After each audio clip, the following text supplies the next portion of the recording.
Hey there, good morning. You might walk into a voting booth today, look at your ballot and think you have a real choice in some of these races. But in reality, it's more of an illusion. It's nearly Election Day, and the Get Out the Vote rallies have been underway for days across western New York. There's Governor Hochul stumping for Sean Ryan in the race to City Hall. Let's give it up for him. Get out there and fight. I want to make sure we get out there and fight. Take it to the streets. And there's Erie County GOP Chairman Michael Crocker giving it his all for his candidates this November. This is where elections are won, in the final days of an important campaign.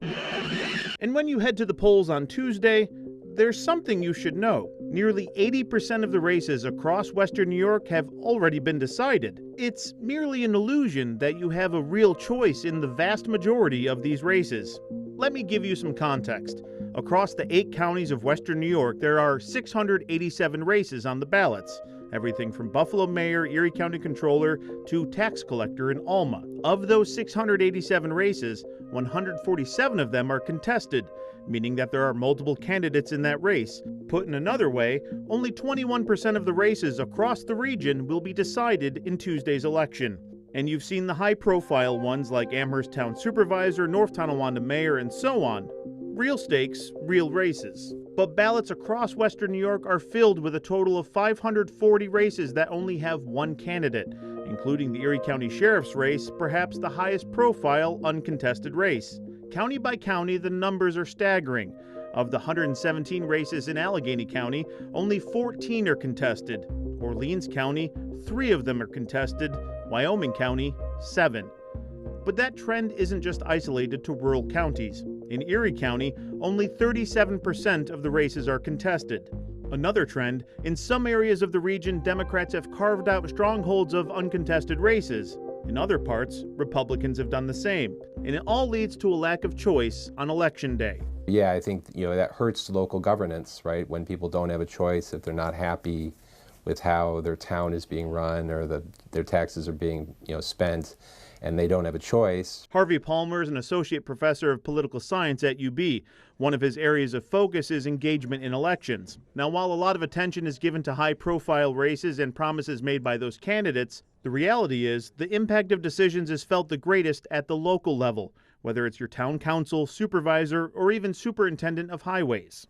Spending of taxpayers' money on any sort of infrastructure developments, maintenance of roads, things that sort of affect people's everyday lives, right? Those are all local decisions. And you're stuck with the candidate, or lack thereof, who won by default in an uncontested election. If you're upset with how the local government's working, you don't have any recourse, right? Because you're not facing a real choice. So what's the problem and what's the fix? Part of it is simply the climate we face in 2025. We asked Governor Hochul about that Saturday. My concern is that there's been such negativity, particularly generated in social media, and this whole sense of it's a really dark place to be sometimes in politics. People feel that. And then there's the cost to run and everything associated with that, especially in areas with very skewed political demographics. An area which is, 60, 65% one party and 30, or less the other party. And right there, your chance of winning as the sort of the minority party candidate is really low. So why do I want to bear the cost? In December 2023, the governor signed a bill that moves town, village, and county elections to even years to try and boost engagement. Erie County GOP Chairman Michael Crocker says the law is just a political maneuver because Democrats were tired of losing in local elections because they don't have a message that appeals to local voters. The law was challenged in court by Onondaga County, and just a couple weeks ago, the Court of Appeals affirmed that it was constitutional. An unfortunate thing, because I think these races, again, are so important to local taxpayers that they deserve to be their own standalone elections so that the important issues in Hamburg and Grand Island and Buffalo can be heard. Ultimately, the lack of choice on the ballot is not something that will be fixed this election cycle, and the fix might not even be as black and white as the ballot itself. Is someone going to put in the effort to sort of win in a district where they're not from the majority party? Yeah, they tend to not, right? I mean, they tend to try to have an impact on the community in another way.